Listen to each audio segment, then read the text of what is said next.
The truth of sin is all wrapped up in those first 3 chapters of Genesis that we call like a parable of sorts, where it's not so much objective history we're concerned about, but the truth told behind those early stories in Genesis. And the truth of Adam and Eve and the snake and the apple is this: Satan deceives, Eve believes, and nothing relieves. That's it. Sin is thinking that God basically is a liar, that God is an absentee landlord. Sin is thinking too lowly of God and too highly of ourselves. And from that vantage point, all sin erupts and continues to spread. So what I want to do today is the very optimistic title of this sermon is How to Avoid and or Confront Sin. It's a tricky subject because we are always told in this society that we should indeed think more highly of ourselves. We can't think highly enough of our God-given talents and of who we are. It is truly the me generation on steroids, if you will. And the only proof I need to give you of that is the ubiquitous selfie. Selfie. They're everywhere. If you Google the word selfie and then you hit images, you will see people who take selfies of themselves by national and world famous landmarks. You will see people taking selfies of themselves with celebrities. This woman, by the way, is world renowned for having her picture taken with about every celebrity God ever made. Don't know who she is, but she's there.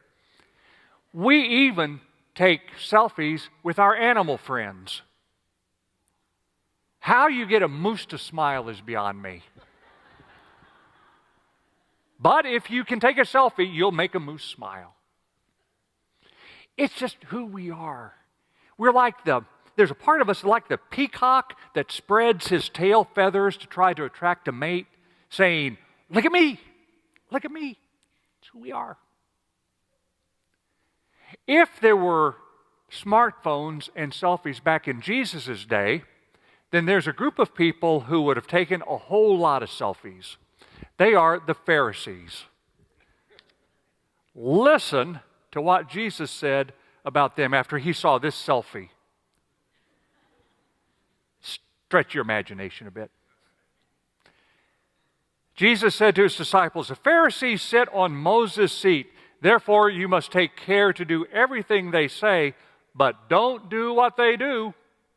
Everything they do to be noticed by others. They make extra wide prayer bands for their arms and long tassels for their clothes. They love to sit in places of honor at banquets. They love to be greeted with honor in the markets and be addressed as Rabbi." See, there's not a whole lot of difference between about 30 AD and 2016 AD. And if we are serious about looking more realistically at ourselves, then we need a better role model than the Pharisees, which were role models for the Jews back then. And we do have a role model. We have a man who used to be a Pharisee, as a matter of fact, but he was driven down to his knees once upon a time on the Damascus Road. He's Paul, of course. And after his conversion and after he grew in the faith, he became a missionary, the greatest missionary the church ever knew. But a curious thing happened as he would start a church and then go on and start another church and then go on and start another church. He would hear that first church he started, that other people came in, false teachers and preachers, as he would call them, and they started spreading a gospel other than what Paul preached.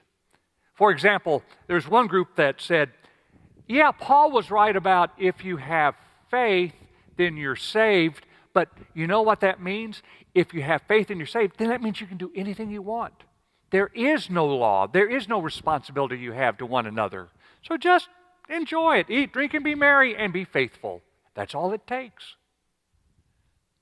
And some of these teachers and preachers, of course, would say, hey, we're right. What do you think Paul has? What authority does Paul have? He wasn't one of the 12 disciples, was he? So they consistently tried to undercut what Paul said and what Paul did. Paul found himself in the very uncomfortable position of having to defend himself against these false teachers and preachers. And David is going to come up and he's going to share with us how Paul defended himself. Go ahead, David. And in this passage from Galatians, listen very carefully, and you might pick up a tip or two about how to deal with sin.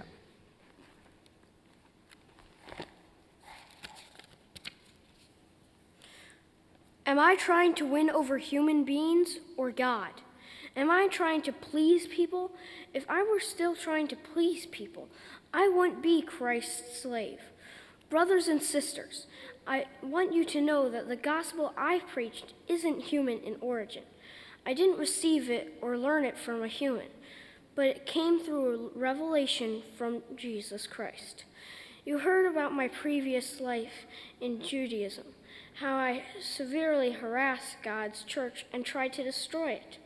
I advanced in Judaism beyond many of my peers because I was much more militant about the traditions of my ancestors.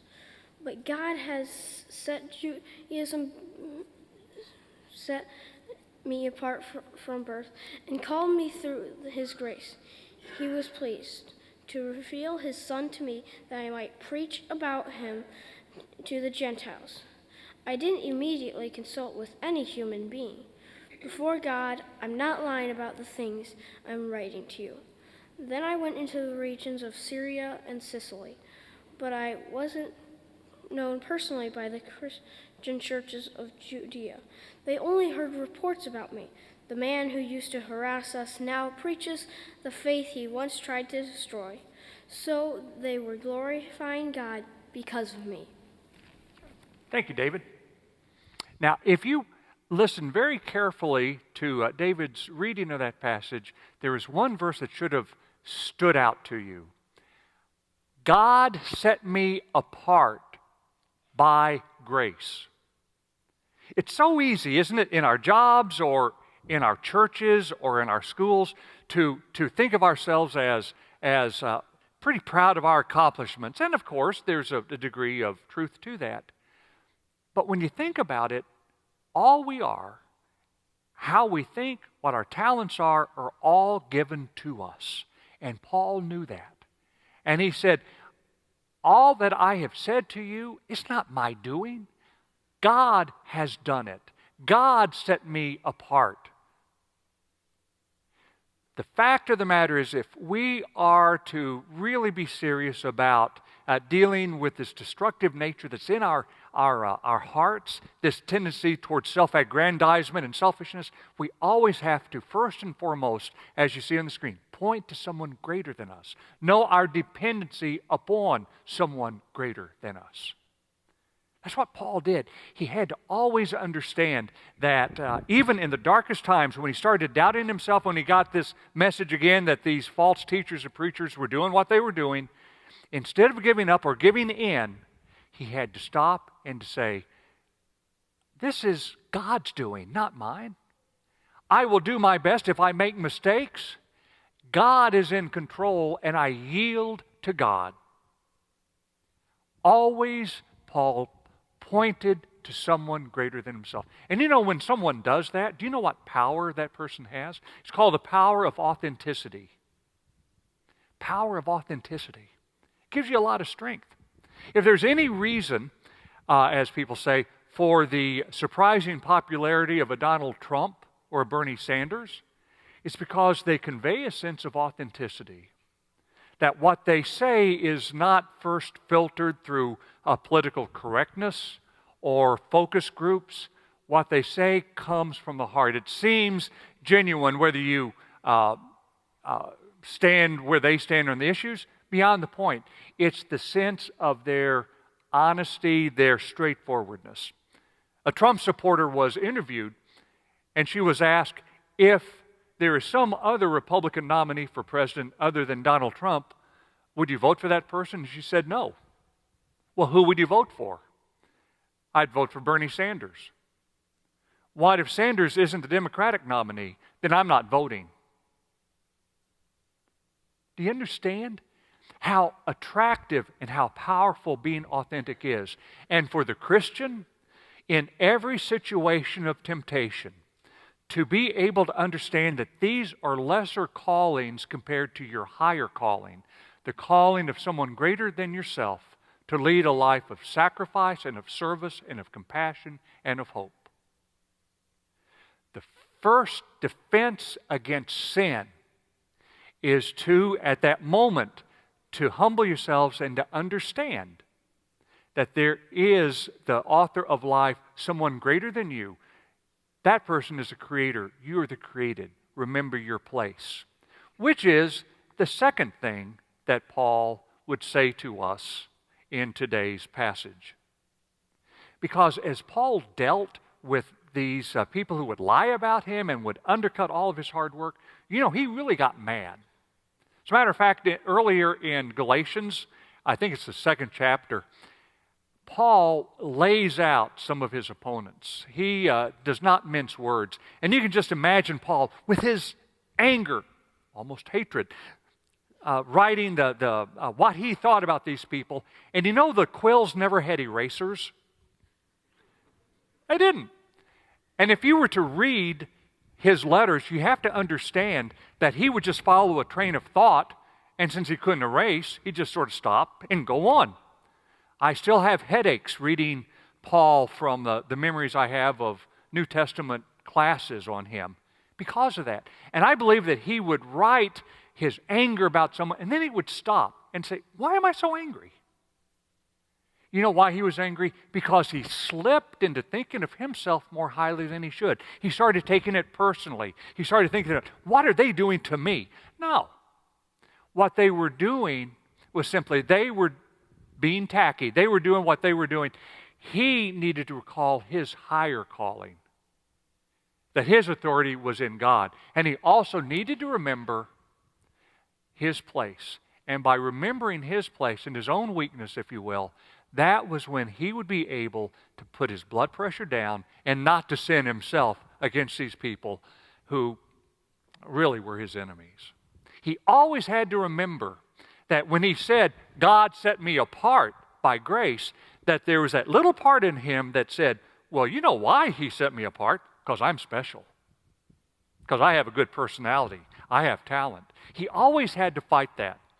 As a matter of fact, in another place, in 2 Corinthians, you overhear him talking to God about this very thing. Because he had difficulty at times looking at himself realistically.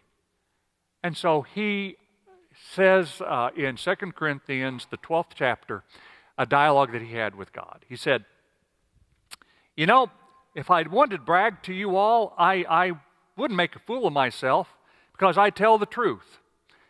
He did have a bit of an ego.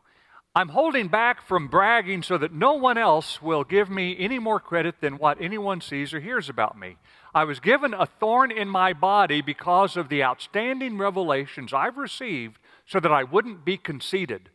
It's a messenger from Satan sent to torment me so that I wouldn't be conceited. And here's his dialogue with God. I pleaded with the Lord 3 times for it to leave me alone. He said to me, my grace is enough for you, because power is made perfect in weakness. So I will gladly spend my time bragging about my weaknesses so that Christ's power can rest on me. Therefore, I am all right with weaknesses, insults, disasters, harassments, and stressful situations for the sake of Christ, because when I'm weak, then I'm strong. He always had to remember that he's not God, that he had faults, but in recognizing those faults, he then found his strength. There's a book out that was, I think it was out a 3 years ago by Dr. Jerome Groopman called How Doctors Think. And it's an insider's view as to how doctors come up with their diagnoses and prescriptions. I have not read the book because I don't want to know how my doctor thinks. This is true. I want to imagine that my doctor has a direct pipeline to the Almighty. Okay, I'll do what you say. But Dr. Groopman said that as he was studying, he learned under a very famous cardiologist, and this cardiologist was known for his wealth of knowledge, almost encyclopedic knowledge, as well as his spot-on diagnoses. But this cardiologist was known as an oddball too, because from the very beginning of his practice, he would meticulously record all the mistakes he ever made. Page after page after page. And then whenever in modern times he would be confronted with something that he was unsure of, he would refer back to his past mistakes, and he would learn from them in such a way to be a better physician. Dr. Groopman summarized the lesson. Only later did I realize that this doctor's implicit message to us was to admit our mistakes to ourselves, then analyze them and keep them accessible at all times if we wanted to be stellar clinicians. What a great model. Be humble enough to look at yourself realistically, warts and all, failures at all, whether you're a new Christian or a 6th, 7th, 8th generation Christian. Always look realistically at you, because in times of temptation, remember your weakness and give praise to the God who in your weakness will make you strong. Sin, in the last word, and the temptation to sin, is a shape-shifting animal. It appeared to Eve metaphorically as that snake. It appears to us in many dynamic ways. We have to deal with it dynamically. And the 2 points that I've made today, they're totally related to each other. Because the more you seek God and the more you see God, God's greatness and your dependency upon God, the more you affirm that higher power, the better you're able to see your place. And the more you're able to see your place and your weakness and your need for God, the better you're able to see the majesty of God. And in those times of temptation, when they're unavoidable, that is when you're able, in your weakness, to find strength. And that is also when you're able to expand your vision and see things in a totally different way. To prove this concluding point, I would like to ask you to take out your smartphone. This is a survey. How many smartphones do we have out there? Come on. No other time in the 2,000-year history of Manchester United Methodist Church has a pastor asked you to do this, I think. Okay, now, turn it on.